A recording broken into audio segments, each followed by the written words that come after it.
Hello, everybody. Welcome to my channel, and thank you for joining.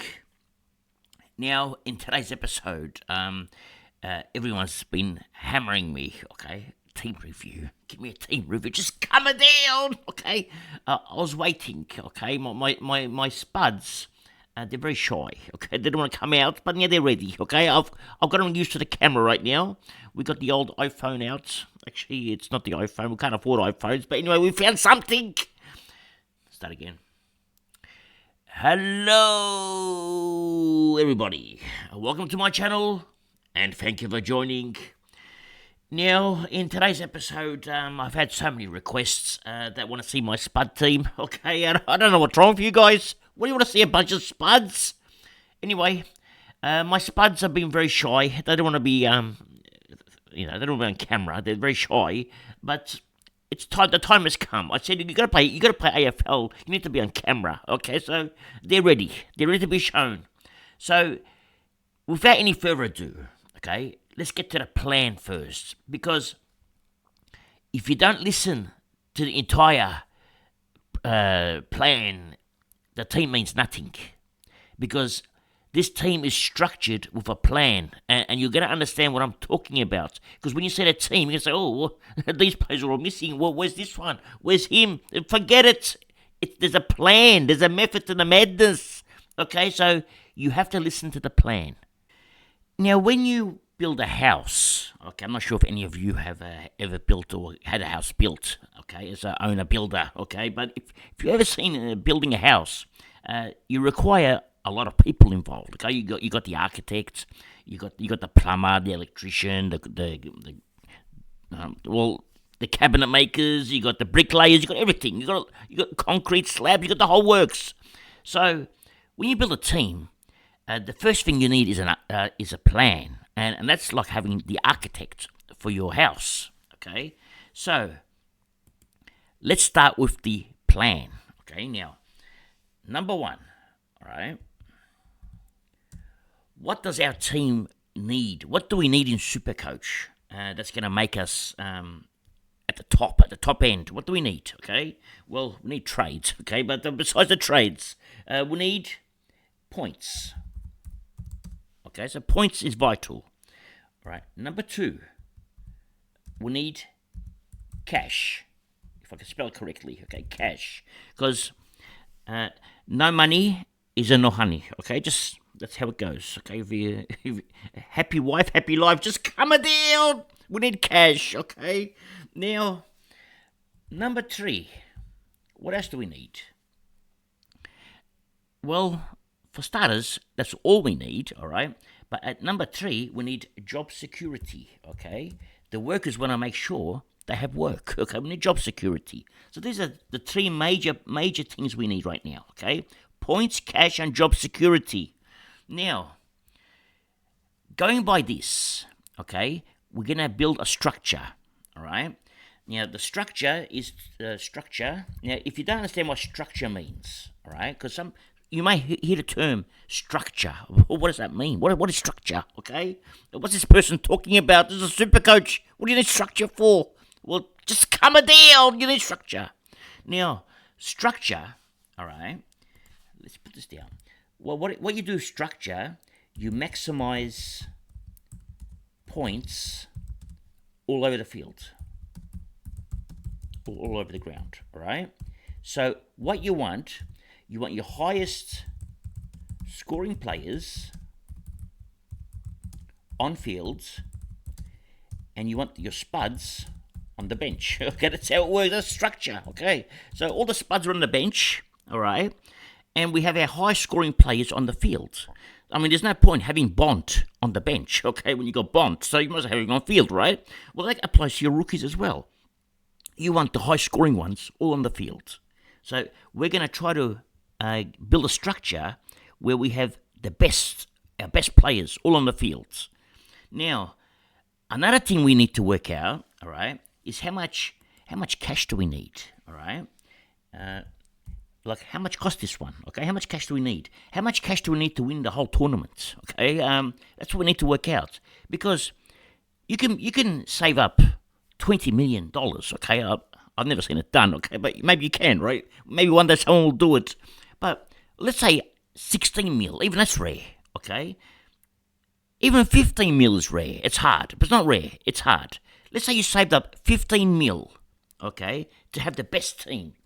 So you're planned your team to be worth 15 mil, all right? So if you have a 15 mil team, you're going to have a mega team, all right? We're going to go through that in a minute. But what I'm saying this year is we don't need 15 mil, okay? I forecasted my budget to only reach 14 mil. I have a feeling that this year 14 mil is enough. You don't need 15 mil. So what I've done is I've cut some of the profits, all right, and I've added them to the points. So I'm playing points is first, cash is second, okay? Without cash you can't get points, but it depends how much cash you need. So I'm projecting that we need 14 mil. I've seen a lot of teams out there that are going to make 15 mil. That's no problems. I mean, that's fine. You can have 15 mil. The problem is, where are you going to spend it? Okay, you got to know where to spend it. I'll show you in a minute. Actually, I'll show you now. Now, last year, when we were building our teams, in our forward line, who did we have? Okay, let's go through them. We had Dunkley. Okay. Who else do we have? We had Coniglios, okay? Is there anyone else we had? We had Rosie. Tozy, okay? It's supposed to be Rosie. Okay, Rosie. Who else do we have? We had Butters. Can you think of anyone else? We had Goulden. Okay. Then we had some cheapos that weren't expensive, okay? We had Zeeble. We even had Cheezels, okay? We had a few, all right? Now, last year, how much this one cost? How much cost this one? Okay, let's have a look. Dunkley, Cogs, Rosie, Butters, Goulden, Zeeble. Actually, just up to Goulden. Roughly about 550, 600 each, okay? Some even went up to 650. Let's just average them about 600 each. Between the five of them, that's already 3 mil. And let's just say one of Zeeble and Cheese, because they went up to about 500-600 as well. So that's about 3.6 mil, all right? Because that's where your team value comes to at the end. That's about 3.6 mil worth of forwards. Okay, so do we need 3.6 mil this year? Okay, you may ask me that question. Well, find me a forward, okay, that's half decent, that's going to average anywhere near these guys. One. Find me one, okay? Well, there is one, okay? And he's 370-something K. Where is he? Coming down the order here. Zach Fisher. He may go to these players' heights if he doesn't break down, but he may score similar to a Butters but he doesn't play in the same position. He actually plays in defence. So we're gonna have him as a defender forward later on. But Fisher is one. All right, let's go for the whole list. McRae, okay, he's not even playing. Okay, so we don't even know where he's going to play. I mean, Bevo's the coach. We've got Luke Jackson. He's at 547k, very popular right now. But what's he going to do? He's going to become. He couldn't drop down all the way down to 450k once he's a full forward. Okay, because once Shrek comes in the team at the end of the year, when you got your 15 mil, he might not be in the top echelon of prices. All right, so we don't know. Curnow is going to be a forwards up and down, so he's not a player you want. You can have him on the bench, but not in your team. Shai Bolton's going to play forward this year. Dusty Martin, grandpa, he's become a grandpa now, just coming down. Okay, he's my boy, but he's a grandpa. So he may play a game or two, but he might do well, but he might actually finish as a top 6, believe it or not, but he'll be about 450k. He might go to 500s, okay, wherever he plays. Caleb Daniel is going to be we don't know if he's going to play. I'm going to the whole list, okay. I'm up to number 7, okay. Toby Green, he's going to score you the odd 60, and you got 140. Okay, so very unreliable. Good player to have on the bench, but could be a top 6 end of the year. We've got Dylan Moore. He's actually injured. What's his problem? What's he got? He's got glandular fever, so he should be back soon. All right, but he's a forward as well. At number 9, Taylor Walker. At number 9, okay, Taylor Walker. If you think Dusty's a grandpa, well, Taylor Walker's a great grandpa. Just calm it down. Now, Flanders is one. So we found a second one. Okay, Flanders. Dixon's at number 11. Okay, that's how bad this is. We're at Dixon. He's the 11th best forward. That's Dixon. Okay, we've got Heaney. Okay, he's gonna be a top 6. It's almost guaranteed. There's nobody else here that you can actually say is going to be a top. Go for the whole list. There's no one. It's all poo-poo. Everyone here is poo-poo. A big poo-poo, okay? So, this year, in our forward line, if we needed 3.6 mil just for the 6 of them, this year we can get away with 1.5 mil, okay? Probably, let's say 2.4, 1 mil less than last year. We can get away with it. Which is your difference there? 15 mil and 14 mil. That's your 1 mil difference. And that's where the money is, okay, in the forward line last year. So that's why I'm going for 1 mil less.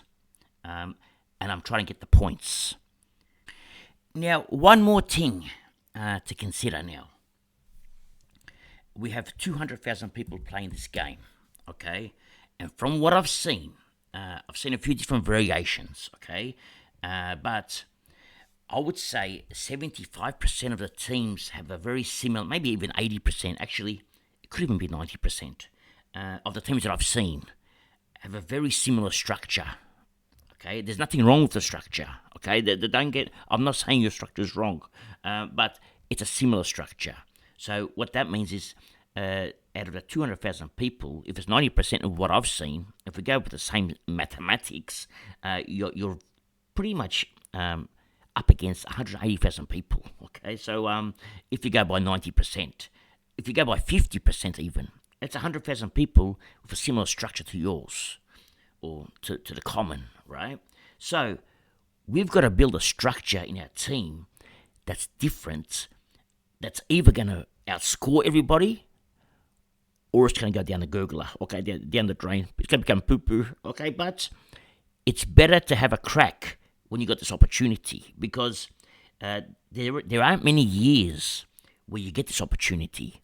And the forward line, even though it looks really bad, is actually a good blessing for us if you use it to your advantage. And that's what I'm going to be trying to do. Now, another thing we have to our advantage, okay, besides the forward line being different, is the round 0 bye. You have to use that to your advantage. There's no point having the round 0 bye and not manipulating it, okay? We're here to cheat. We've got to find any way we can cheat. We've got to cheat. Just calm it down. Now, 2 years ago, when I came fourth, I cheated because everybody went the same way. 90% guns and rookies, okay? Everyone went guns and rookies. But I went opposite because I found the opportunity. There was mid-price madness. We had boosts. Boosts, no one had used them before. Everyone was talking about using the boosts in the buy rounds, okay? But I wanted to use the boost early on to build my team and get to the buy rounds quicker. Because in the buy rounds, we're going to have free trades anyway. So what was the point of holding these boosts? So that was my philosophy 2 years ago. So I use the boosts to my advantage. Well, this year, I'm using round 0 to my advantage. And I haven't seen anyone or many teams even think about this, using round 0 to their advantage. So I shouldn't show you this, okay, but I am. I'm going to show you how to use round 0 to your advantage as well. Okay, just calm it down. Now, there's one more little factor which we have to put into consideration, and that's the buy rounds. And planning the buy rounds is the hardest part, okay? You can't rely on luck when you plan the buy rounds. and you are going to get unlucky, okay? Because I know every year when I plan the buy rounds around whatever they are, I always cop the injuries, okay? I plan these buy rounds, and either my rookies are dropped or my players are missing. Something happens. But this year, the buy rounds are a little bit easier, especially the early ones, because the players we're starting with, we're assuming they all have job security. Whereas the mid-season buy rounds, all these players that we started with, we've already traded them out to upgrade our teams. So we get the second tier rookies. Whereas the first set of buy rounds, we got the first tier of rookies. So we're in a better spot at the start of the year with the first 4 buy rounds. When you get to the next 4, it's when it gets complicated, okay? But we're going to go through that as well. So I'm going to explain to you my philosophy on these first 4 buy rounds. Now, this is SDS Supercoach. He's a good friend of mine. He's a very fine young man, okay? Very proud of him. Now, he's trying to get his website up to 1,000 subscribers. We're at 815 at the moment. The video that I've done is part 1, okay? The team reveal. This is the plan. The first video is the plan. I've shown you the plan, okay? Now, the second video I'm going to do is the team reveal. And you're going to see how all this plan, everything here that I've talked about, the team fits with it, including the buy round planning, okay? Including the round 0 planning. You're going to see how everything all fits in. It's like a jigsaw puzzle, all right? I got it all to match. It took me 3 months just coming down. However, once I see SDS Supercoach hit 1,000 subscribers is when I'll release the video, okay? So you got to help me so I can show you, okay? That's how it's going to work. So if you can subscribe, all you do is type in SDS Supercoach, okay? You'll find him. And he's on 815 subs. It doesn't cost you anything to subscribe. It's for free, okay? All you do is press subscribe, okay? This button here, subscribe. Well, you can see that I'm subscribed, but press subscribe. Let's get him to 1,000, okay? Plus, you're helping out someone, okay? You're helping out one of the best young boys out there, and he's got a lot of knowledge. And if you've never heard of him, you actually get to see his work, okay? It's very good. Now, he even went and bought a new chair. He bought a new chair, new desk, new computer, new laptop. He's very excited just to share his information to you. So, get him to 1,000, and I'll release part 2. Now, that's all for today. Thank you for joining. And remember one thing, it's nice to be important, but it's important to be nice. Ciao for now. That's all, folks.